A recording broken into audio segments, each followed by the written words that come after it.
Hi, I'm S.A. Baz Collins here for this week's Written on the Edge Season 10, Episode 47 interview. We'll be getting to know our author, Wes Ambrose, a little bit better and talking about their recent release, The Last Boy on Earth.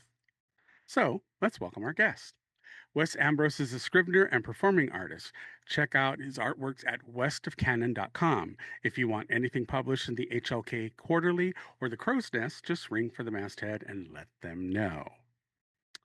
So, West, welcome to the show. Thank you so much for having me.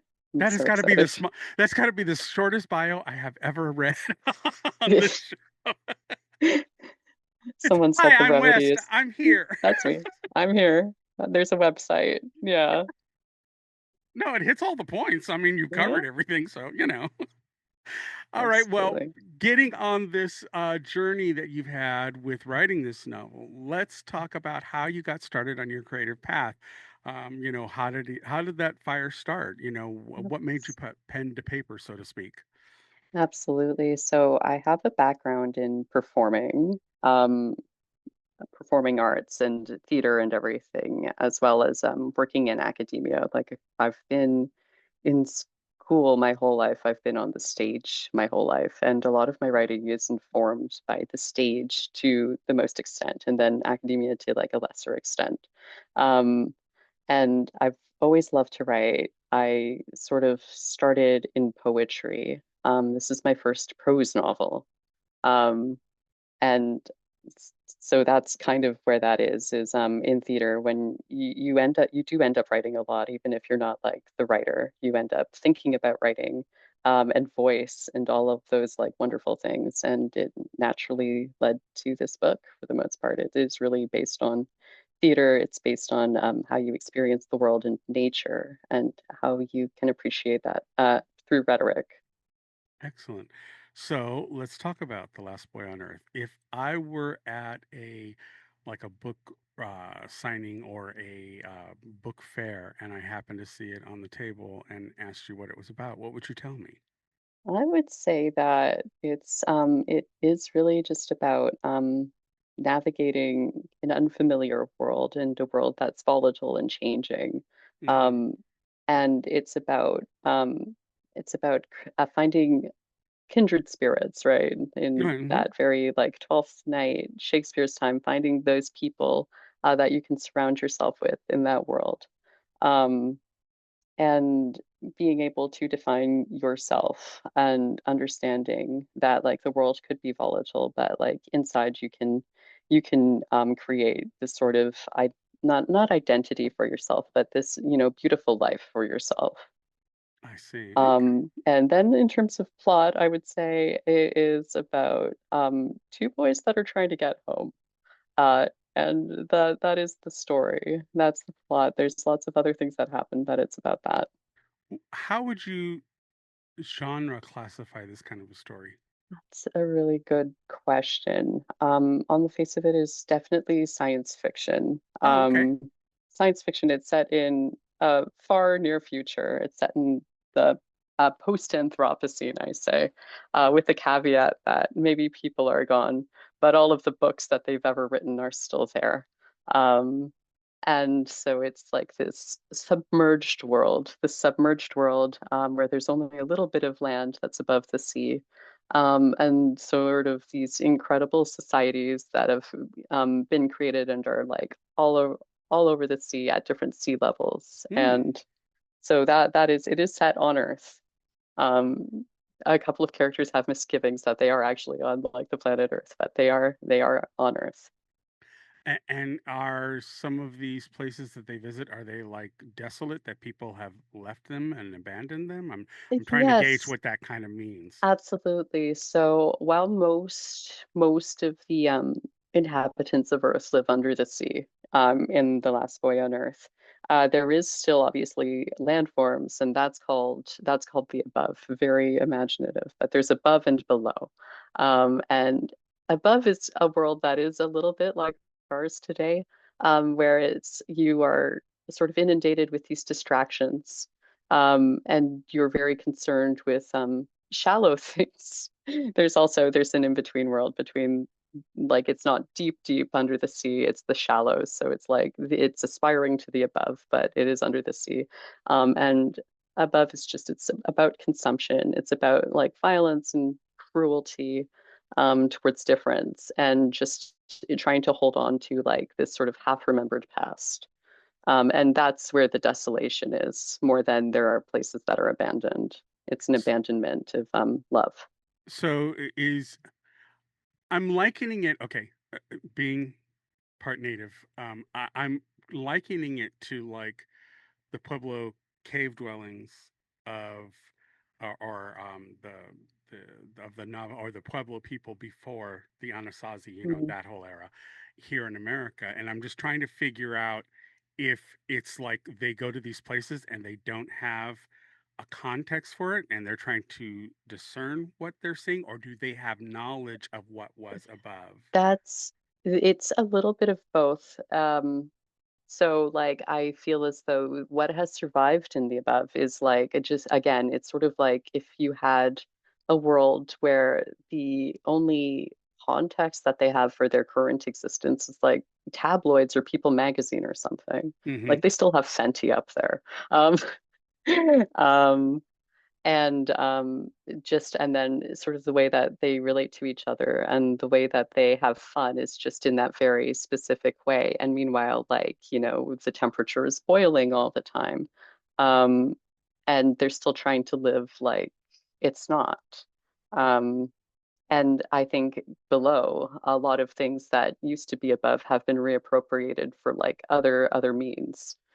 So they still have messages in bottles below, for instance, which is like one of the little world building details that I really enjoy. It's just it's a way for them to still be able to like read on paper.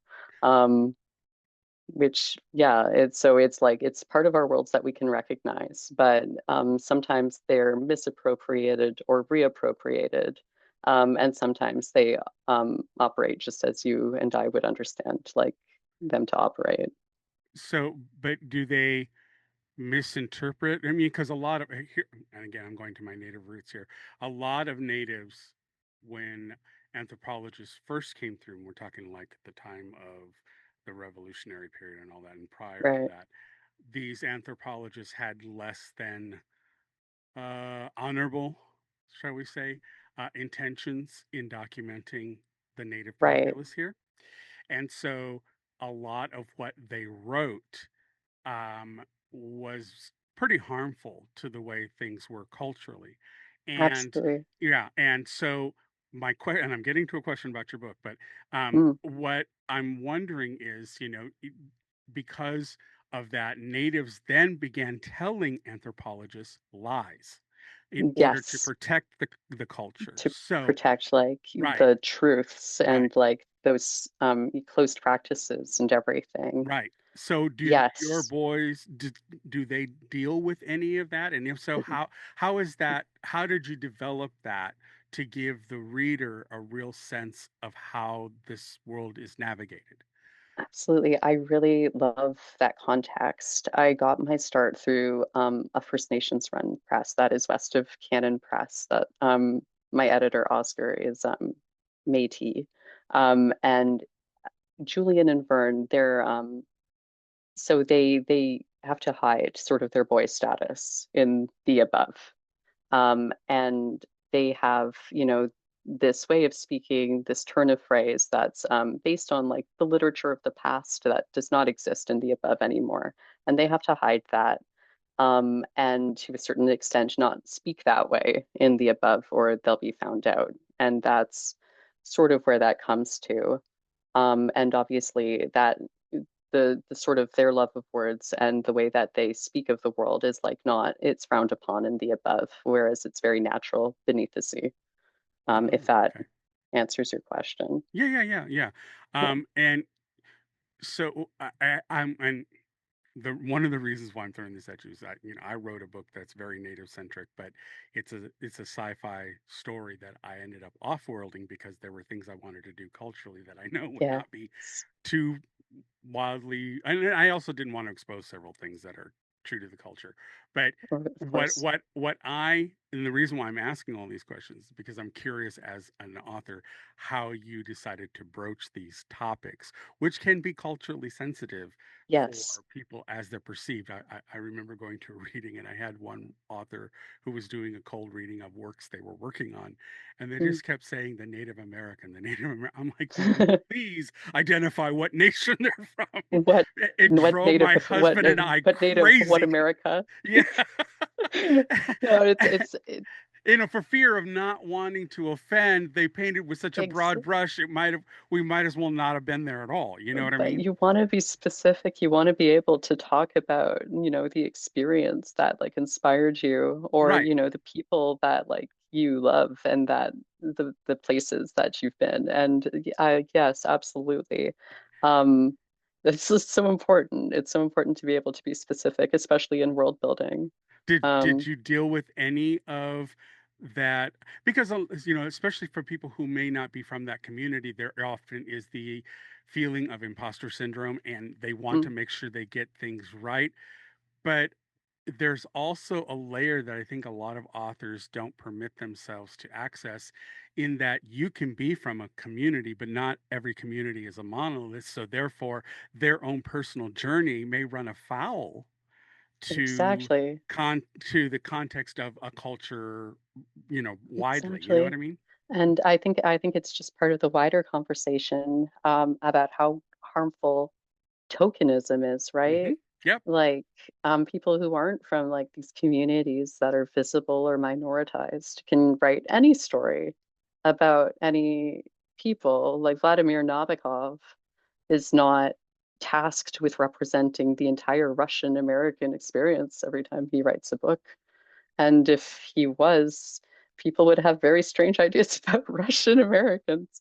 Um, so yeah, I think that's part of it. Is it was very important for me to be able to tell a genuine, authentic story that I wanted to share, without uh, without having other people put this idea of like representation or Right. some other kind of authenticity. I want it to be an authentic story without it being um, part of this idea of a monolith, part of like, these things people can point to and go like, this is this. Right. And I think that it also, the intentionality of the main characters plays a big factor in how that is perceived by the reader, don't you think? Yes, yes, You know, absolutely. so if they don't go in there with an axe to grind, then you're going to be, probably as someone who's not from the community that they're addressing, you're going to be more open to how they're interpreting it and how they're perceiving it, because Exactly. their intent is not malicious in nature.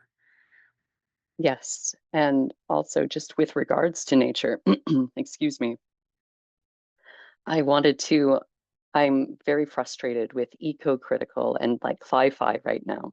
Hmm. Sorry again. Because I feel as though I'm very frustrated with eco-critical and cli-fi because a lot of the perspectives that cli-fi is addressing right now are very Western and Hmm. are very white. Like Hmm. this idea that we've been living, as if we've been in Versailles for the last 150 years. And wouldn't it be terrible if we suddenly stopped doing that when the reality for like much of the globe's population is this is already affecting us. This is already harming our lifestyles irrevocably. And we are begging you to save your own skins, and you won't even do that. Uh, and I think in terms of the eco-critical and the climate fiction, the cli-fi, that's what I wanted to talk about. Is like there are, even in the post-Anthropocene, when there are no people, there are still going to be people that are going to try and live like they're in Beverly Hills. Like, yeah, Right. No. that's the satire of it all, really. So, how did Shakespeare and the theater community influence this novel? So Last Boy on Earth, I think an elevator pitch that I wouldn't give is it is a very loose retelling of Twelfth Night at the start of Mm, it. It okay. does follow two twins, Julian and Vern, as they, you know, wander through this world after a storm and meet people on a ship. They meet pirates. They're trying to get back to their homeland, Illyrial, which is it's a 12th Night reference. In the first draft of this book, I had a character that was had a 12th Night name, and that was changed because it was a bit on the nose, and even I could Gotcha. agree to Yeah. that. Yeah. Yeah. So but it's that's part of it. And it's also because of how they speak, they are really concerned with like that beautiful language that Shakespeare had. And those sort of found communities of theater. Of course, Shakespeare was also dealing with like it's different than us, but he was dealing with the effects of climate change. He was dealing with the effects of epidemic and pandemic. There was a theater season in his time because for 8 months out of 12, the theater was closed so people wouldn't contract plague. Um, so Shakespeare's a big part of it, and it's sort of this all boy, all man society of the theater is also a big influence on The Last Boy on Earth. Okay. Excellent. Well, is there anything that I didn't think to ask that you do want readers to know about the book?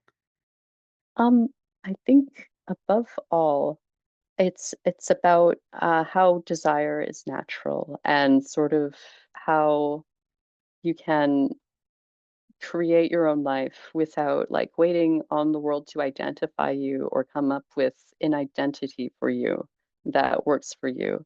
You can just this idea of like the term boy being like a very wide and expansive term.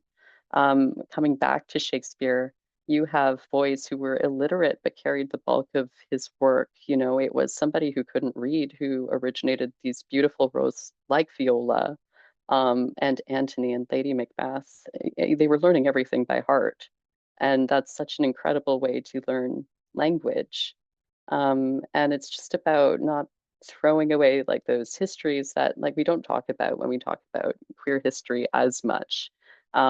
Just thinking about different ways people were living and how that like applies to like a wider story and not just, you know, the linear story that we have when it comes to history and being able to find love and desire in like all of these different places and all of these different people. Excellent. So, Thank you for that. All right. Well, are you ready for our get to know you questions? yes, as ready as I'll ever be.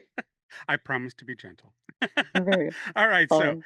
in the digging into the weeds with this author, can you name a movie that was better than the book? That's well, I just watched Queer by Luca Guadagnino. Oh, okay. And then I read the book again, and I was like, is this better than the book? And they're two very different animals, but I have to say I enjoyed watching the movie more than I enjoyed reading the book. Okay. Definitely. Well, that qualifies. All right. Which fictional character would you most like to be friends with? I would very much like to be on the Pequod of Moby Dick and meet most of the crew and avoid others of the crew. That's what I would like to So you spend do. time doing both, Yes, avoiding exactly. and getting to know. Yes, indeed. Everyone in their own time, maybe. Right, right. Okay, all right. Well, what is the most fascinating fact that you know? The most fascinating fact that I know. Shakespeare and his company once kidnapped an entire theater and skated it over a lake one Christmas Eve so they could avoid a land dispute with their landlord.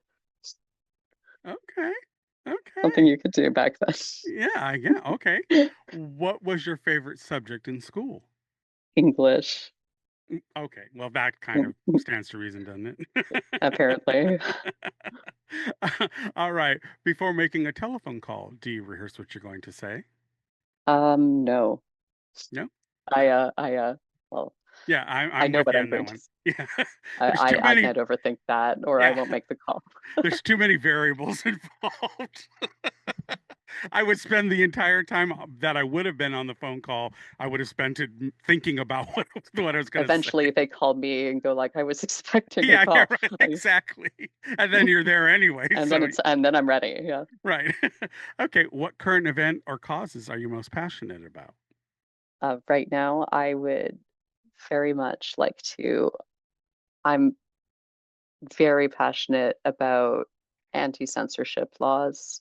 Mm, Obviously, I think morality clauses are sort of being embedded into like invisible parts of like the digital world of publishing that we're not even seeing. mm, Um, and obviously with the disputes with MasterCard being like more known now, it's become, apparent to most that in like a free market, you're still not able to publish a book on Amazon in case it has like these odd, these odd clauses that MasterCard doesn't agree with. So I am passionate about no censorship and people who are in sex work or people who are associated with sex work being able to um, pursue their own careers without inhibition from, Amex or MasterCard. It doesn't make sense.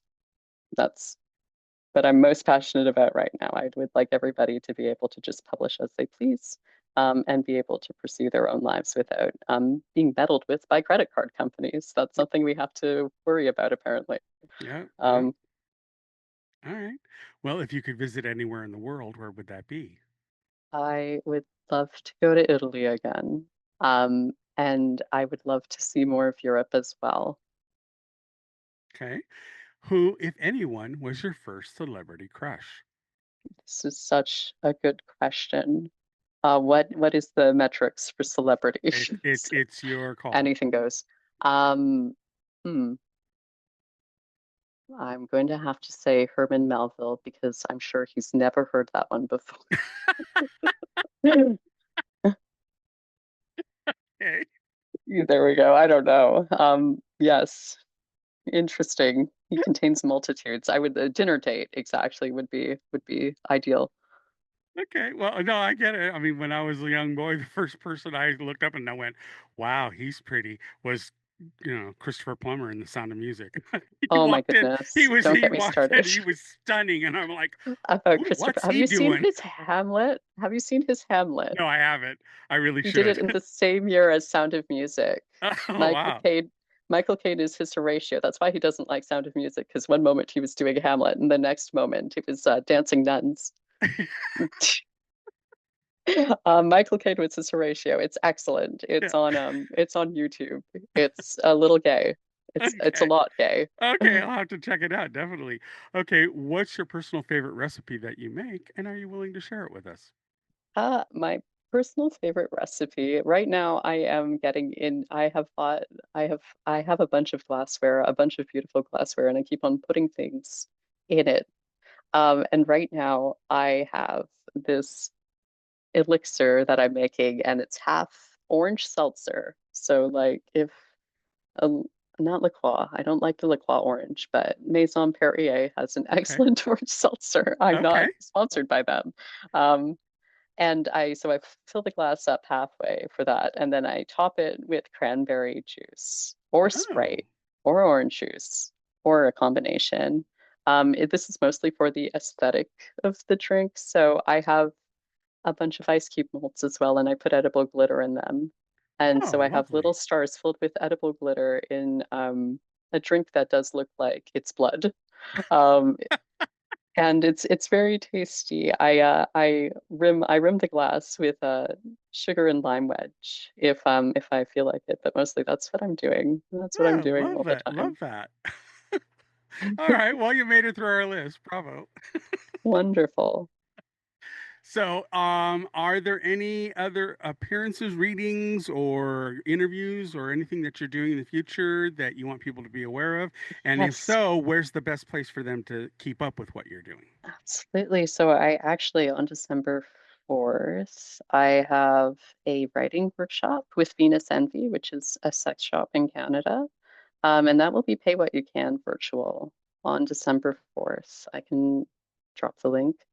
We're Yeah, forward it to also us, and we'll make sure we have it on your page. my press west of Canada, well, the press that I'm with west of Canada is doing a recorded table read for a play that is inspired by the classics, and we're also working on a song cycle. So keep an eye on that, and if anybody is interested in actually being casted cast for this recorded table read, definitely reach out to that press because they're looking into doing that. They got a little bit of money Okay. for a table read for a play, which sounds like a lot of fun.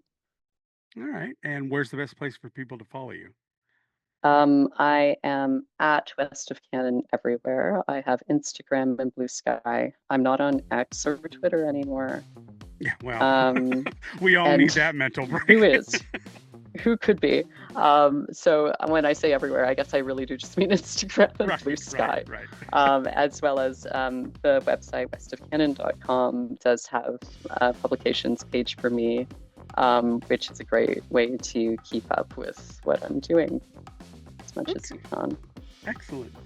Well, we'd like to extend a huge thank you to West Ambrose. West, thank you so much for being on the show. Thank you for having me. This was lovely. All right. Well, we at Written on the Edge are proud to introduce you to new media by queer content creators. If you enjoy learning about new artists or hearing our thoughts on entertainment media, please like and subscribe so you get all the alerts for new episodes. This show is produced by Rogue Ravens Media. For our disclaimers, links to social media, our listen stations, or to sign up as a guest, visit www.rotepodcast.com. And tune in next week for your queer media fix.